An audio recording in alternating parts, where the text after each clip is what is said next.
જીવનની બે જ વાસ્તવિક સંપત્તિ છે, એક સમય અને શ્વાસ છે. આ બે વગર બીજું કશું વાસ્તવિક નથી.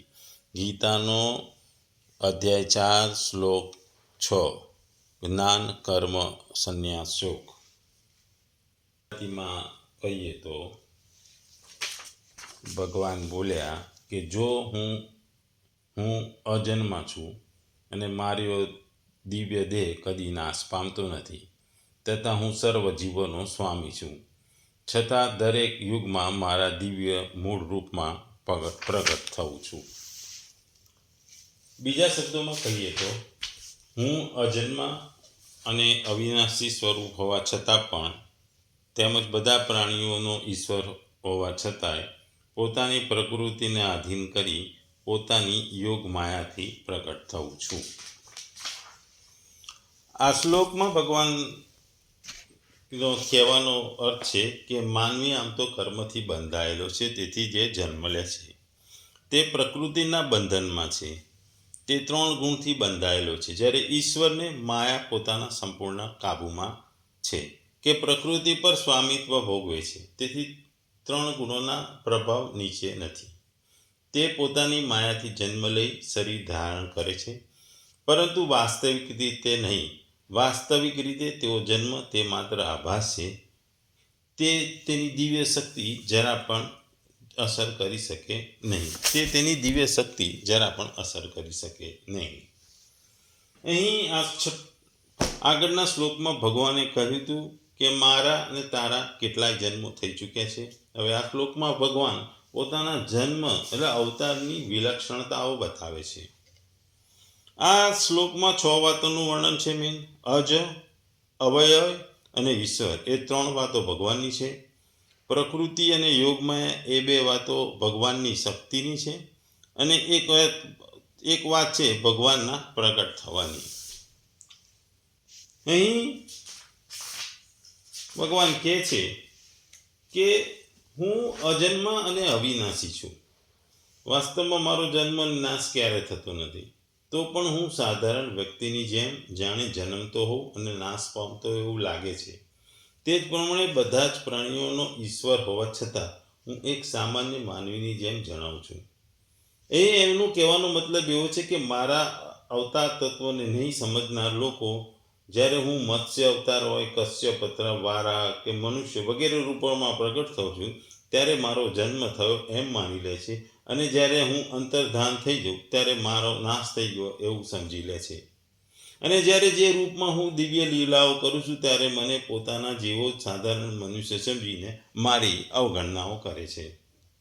તે બિચારાઓ એ વાત સમજી શકતા નથી કે સર્વશક્તિમાન, સર્વેશ્વર, નિત્ય, શુદ્ધ, બુદ્ધ, મુક્ત સ્વભાવ, સાક્ષાત પૂર્ણ બ્રહ્મા પરમાત્મા જગતનું કલ્યાણ કરવા માટે આ રૂપમાં પ્રગટ થઈ દિવ્ય લીલાઓ કરે છે. એટલે ભગવાન કહેવાનો મતલબ એ છે કે ભગવાનની શક્તિ રૂપી જે મૂળ પ્રકૃતિ છે, એ જેનું વર્ણન 9મા અધ્યાયના 7મા અને 8મા શ્લોકમાં કરાવ્યું છે, અને જેને 14મા અધ્યાયમાં પણ કહેવામાં આવ્યું છે, તે જ મૂળ પ્રકૃતિનું વાચન અહીં સ્વામ વિશેષણની સાથે પ્રકૃતિ પદ હશે. અને ભગવાન પોતાની જે યોગ શક્તિથી જે સમસ્ત જગતને ધારણ કર્યું છે, જે અસાધારણ શક્તિથી તેઓ અનેક પ્રકારના રૂપ ધારણ કરી લોકો સમક્ષ પ્રગટ થાય છે, અને જે શક્તિમાં પોતે છુપાયેલા હોવાને કારણે લોકો તેમને ઓળખી શકતા નથી. તે શક્તિનું અહીં અને 7મા અધ્યાયમાં 25મા શ્લોકમાં જે યોગ માયા કહેવાય છે તેનું વાચક પદ અહીં છે. મૂળ પ્રકૃતિને પોતાને આધીન કરી પોતાની યોગ શક્તિ જોડે ભગવાન અવતાર ધારણ કરે છે. મૂળ પ્રકૃતિ સંસારને ઉત્પન્ન કરે છે, અને ભગવાનની યોગમાં તેમની અત્યંત પ્રભાવશાળી ઐશ્વર્યમય શક્તિ છે, અને બંનેમાં તફાવત છે. આમ કહેવામાં આવે છે કે ઉપનિષદમાં કહેવામાં આવ્યું છે કે જ્યારે ભગવાન બનાવ્યું હતું ત્યારે જે નિરાકારમાંથી જે સાકાર થાય છે એ વસ્તુ જે ભગવાન કરી શકે છે, એ નિરાકારને સાકાર કરી શકે છે. ઉપનિષદમાં જ્યારે ઉત્પત્તિ વિશે કહેવામાં આવ્યું હતું તો કહેતું હતું પહેલાં સ્પેસ બની, જે અડી શકાતું નહોતું, ફીલ નથી શકતી. પછી ભગવાને એર ઉત્પન્ન કરી, હવા ઉત્પન્ન કરી, પછી એમાંથી ફાયર ઉત્પન્ન થયું, ફાયરમાંથી વોટર થયું, વોટરમાંથી અર્થ થયું, અને અર્થમાંથી પૃથ્વીમાંથી લિવિંગ માણસો એટલે જીવતા પશુ પ્રાણીઓનો ઉત્પત્તિ થઈ. ઉપનિષદમાં આ પ્રકારની ઉત્પત્તિનું કહેવામાં આવ્યું છે. એટલે નિરાકારમાંથી સાકાર કશું જતું નહીં, એમાંથી બધી વસ્તુઓ, એટલે કે નિરાકારમાંથી સાકાર.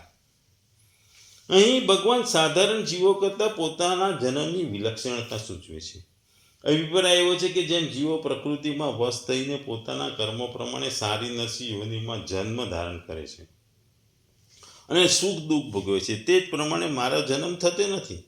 હું મારી પ્રકૃતિને અધિષ્ઠા થઈ સ્વયં મારી યોગો માયાથી સમયે સમયે દિવ્ય લીલાઓ કરવા હેતુથી યથા આવશ્યક સ્વરૂપ ધારણ કરું છું. મારા બધા જન્મ સ્વતંત્ર હોય છે, દિવ્ય હોય છે. જીવોના જેવો કર્મ વસ્તુનો જન્મ હોતો નથી. એટલે મનુષ્યમાં કર્મને આધીન જન્મ હોય છે. એક યોનિમાંથી બીજા યોનિમાં જાય છે. મનુષ્ય એના કર્મોને ફળના ફળ સ્વરૂપે એક યોનિમાંથી બીજા યોનિમાં જાય છે અને આટલી બધી યોનિઓમાં ફરતો રહે છે, પશુમાંથી, પક્ષીમાંથી, વૃક્ષમાંથી, માનવમાંથી. એટલે આપણે હિન્દુ ધર્મમાં મોક્ષને મહત્વમાં આપ્યું છે. જો જ્યારે મોક્ષ મળે છે, ભગવાનની પ્રાપ્તિ થાય છે, ત્યારે આ યોનિઓમાં ફરવાનું બંધ થઈ જાય છે અને માણસ મોક્ષને પામે છે. એટલે મોક્ષ પામે છે એટલે કે ભગવાનમાં લીન થઈ જાય છે, ભગવાનમાં અંતર ધ્યાન થઈ જાય છે અને ભગવાનમાં ભળી જાય છે. સાધારણ જીવોના જન્મ તથા મરણ તેમના કર્મ અનુસાર છે. જેમ આપણે કહ્યું, કર્મ પ્રમાણે જ તેમને જન્મ મરણ મળે છે, તેમની ઈચ્છા પ્રમાણે નહીં. તેમને માતાના ગર્ભમાં રહેવું પડે છે, કષ્ટો ભોગવવા પડે છે. જન્મતી વખતે તેઓ પોતાના શરીર સાથે માતાની યોનિમાંથી બહાર આવે છે. ધીરે ધીરે વિકાસ થાય છે, શરીરનો નાશ થવાથી મરણ પામે છે અને છતાં જે કર્મો કરેલા છે એ પ્રમાણે બીજી યોનિમાં ફરી જન્મ ધારણ કરે છે. પરંતુ ભગવાનનું પ્રાગટ્ય અંતર્ધાન થવું આનાથી અત્યંત વિલક્ષણ છે.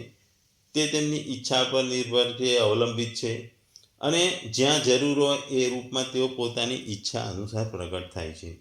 એક ક્ષણમાં તે નાનમાંથી મોટું સ્વરૂપ ધારણ કરી શકે છે, પોતાનું દિવ્ય સ્વરૂપમાં પણ રૂપાંતર કરી શકે છે. અને આગળના જે શ્લોકમાં આપણે જોઈશું કે ભગવાને જ્યારે અર્જુનની પ્રાર્થનાને સ્વીકારીને ભગવાને પોતાનું વિશ્વરૂપ ધારણ કર્યું, તે પછી તે રૂપને છુપાવી ચતુર્ભુજ રૂપમાં પ્રગટ થયા અને પછી મનુષ્યમાં આવી ગયા. આમ એક રૂપમાંથી બીજા રૂપમાં પ્રગટ થવું, બીજામાં અંતર્ધાન થવું, જન્મવું મરવું નથી. એ માત્ર ભગવાનની લીલાઓ છે. ભગવાનની એ લીલા કહેવાય છે, એને જન્મવું મરણ ના કહેવાય.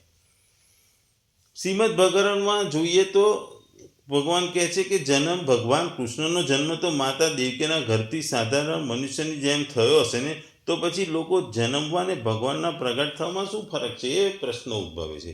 એવું નથી. શ્રીમદ ભાગવતનું તે પ્રકરણ જોવાથી આ શંકાનું સમાધાન થઈ જશે. ત્યાં એવું વર્ણન છે કે જે સમયે માતા દેવકીએ પોતાના સમક્ષ શંખ, ચક્ર, ગદા અને પદ્મ ધારણ કરેલા ચતુર્ભુજ ભગવાને દેવરૂપી પ્રગટ થયેલા જોયા અને તેમની સ્તુતિ કરી. પછી માતા દેવકીની પ્રાર્થનાનો સ્વીકાર કરી ભગવાને શિશુરૂપ ધારણ કર્યું. આમ તેમનો જન્મ સાધારણ મનુષ્યની જેમ માતા દેવકીના ઘરથી તો નહોતો, પણ પોતે આપમેળે પ્રગટ થયા હતા. જન્મધારણની લીલા કરવા માટે તેઓ ભાવ વ્યક્ત કર્યો હતો કે તેઓ સાધારણ મનુષ્યની જેમ 10 મહિના સુધી માતા દેવકીના ગર્ભમાં રહ્યા અને સમય પૂરો થતાં તેમનો જન્મ થયો. જન્મ પછી એમને યુવા અવસ્થા અને એવી આગળ અવસ્થાઓ પણ થઈ. પણ તમે ભગવાનના સ્વરૂપના ફોટાઓમાં કોઈ જગ્યાએ એમની વૃદ્ધાવસ્થા નહીં જોવા મળે. ઇવન મહાભારતના યુદ્ધમાં તેમની ઉંમર વધારે હતી, એવો પૌત્રો હતા, એમને છતાં એમની ઉંમર દેખાતી નથી. એટલે એ દિવ્ય સ્વરૂપ છે. આજે તો આપણે યુવાન દેખાવા માટે લોશનો અને ક્રીમો અને એન્ટી એજિંગ ક્રીમ લગાવવા પડે છે. ભગવાનને એ કોઈની જરૂર નથી પડતી. ભગવાન ખુદ એક દિવ્ય આત્મા છે. દિવ્ય પોતાની યોગમાયાથી પોતે ધારે એ સ્વરૂપ લે છે. બીજું, આ શ્લોકમાં ઘણા મતભેદો થાય છે. કારણ કે લોકો ભગવાન હોવા જોઈએ, ભગવાનની મૂર્તિ હોવી જોઈએ, ભગવાન સાક્ષાત હોવા જોઈએ, એના વિશે અભિપ્રાયો આપતા હોય છે. લોકો અહીં ભગવાન શરીર ધારણ કરે એનો વિરોધ કરે છે કે ભગવાન ના કરે. કેટલા લોકોનો આ મતનો વિરોધ કરે કે ભગવાન શરીર ધારણ કરે છે. કેટલા લોકો કે ભગવાનને શરીર ના હોય, મૂર્તિ પૂજા કરતા હોય છે, એ બી ના હોય. તેઓએ ભગવાનનું નિરાકાર સ્વરૂપ અધિક માન્ય છે, જેમ કે સર્વવ્યાપક, અમૃત અને સૂક્ષ્મ છે. ભગવાન અવશ્ય અમૃત અને નિરાકાર છે, પરંતુ તો એનો અર્થ એવો નથી કે તેઓ એકસાથે સાકાર અને નિરાકાર સ્વરૂપમાં રહી ન શકતા. ભગવાન સર્વશક્તિમાન હોવાથી તેમની પાસે શક્તિ છે. તેઓ ઈચ્છિત આકારમાં પ્રગટ થઈ શકે છે. અને જો કોઈ એવી કલ્પના કરે કે ભગવાનનું સાકાર રૂપ હોઈ શકે નહીં, તો તેનો અર્થ છે કે તે વ્યક્તિ ભગવાનને સર્વસમર્થ માનતી નથી. તેથી એમ કેવું છે કે ભગવાન નિરાકાર છે તે અપૂર્ણ કથન છે. બીજી બાજુ એમ કહું કે ભગવાન સાકાર રૂપમાં પ્રગટ થાય છે તે પણ આંશિક સત્ય છે. સર્વશક્તિમાન ભગવાન દિવ્ય વ્યક્તિત્વના બે પાસા છે, સાકાર સ્વરૂપ અને નિરાકાર સ્વરૂપ. અને તેથી વિશદમાં કહે છે કે ભગવાન બંને રૂપમાં પ્રગટ થાય છે, નિરાકાર બ્રહ્મ તરીકે તથા સાકાર ભગવાન તરીકે. આ બંને તેમના વ્યક્તિત્વના પરિણામો છે. વાસ્તવમાં જીવાત્માના અસ્તિત્વને પણ આ બંને પરિમાણો છે. તે નિરાકાર હોવાથી તેઓ જ્યારે મૃત્યુ સમયે શરીરનો ત્યાગ કરે છે ત્યારે તે જોઈ શકતું નથી, તેમ છતાં તે શરીર ધારણ કરે છે. કેવળ એક વખત નહીં, પણ અસંખ્ય વખત એક જન્મથી બીજા જન્મમાં શરીરો બદલાતા રહે છે. એવું આપણે આગલા શ્લોકોમાં જોયું કે એક શરીરમાં એક જન્મથી બીજા શરીરમાં શરીરો બદલા રહે છે. જો અણુ સમાન આત્મા શરીર ધારણ કરી શકે, તો શું સર્વસર્વમત ભગવાન સાકાર સ્વરૂપ ધારણ ન કરી શકે? કે પછી ભગવાન કે મારામાં સાકાર સ્વરૂપે પ્રગટ થવાની શક્તિ નથી, તેથી હું કેવળ નિરાકાર પ્રકાશ સ્વરૂપ છું? સામર્થ્ય અને પૂર્ણતાના દિવ્ય ગુણોથી પરિપૂર્ણ હોવા માટે તેમના સાકાર તથા નિરાકાર બંને સ્વરૂપ હોવા જરૂરી છે અને આવશ્યક છે. કેવળ અંતર એ છે કે આપણું સ્વરૂપ માયાથી પ્રાકૃતિક શક્તિથી રચાયેલું છે, જ્યારે ભગવાનનું સ્વરૂપ તેમની દિવ્ય યોગ માયાની શક્તિથી સર્જાયેલું છે. તેથી તે માયિક વિકારોથી પરે અને દિવ્ય છે. આ અંગે પદ્મપુરાણમાં પણ કહ્યું છે. જ્યારે વૈદિક ગ્રંથો કહે છે કે ભગવાન સાકાર સ્વરૂપ નથી હોય, ત્યારે તે એમ સૂચવે છે કે તેમનું સ્વરૂપ માયિક વિકારોને આધીન નથી, પરંતુ એ દિવ્ય સ્વરૂપ છે. એટલે ટૂંકમાં અહીં કહેવાનો મતલબ એ છે કે ભગવાન એક સાધારણ મનુષ્ય જેવા ભલે દેખાતા હોય, તેમ છતાં તેમના પોતાના જન્મની વિલક્ષણતા એ છે કે તેમણે અનેક પૂર્વજન્મની સ્મૃતિ રહે છે, જ્યારે સામાન્ય માણસ થોડા કલાકમાં પોતાની જૂની વસ્તુ ભૂલી જાય છે. મનુષ્ય આપણે જોઈએ છીએ કે ઈશ્વર અને કૃષ્ણ હોવાનો દાવો કરતા દુષ્ટ માણસો આજના જમાનામાં છે. આવા નિરર્થક દાવાઓના પ્રભાવમાં કોઈએ આવવું ના જોઈએ, કારણ કે આ દાવાઓ ખોટા છે.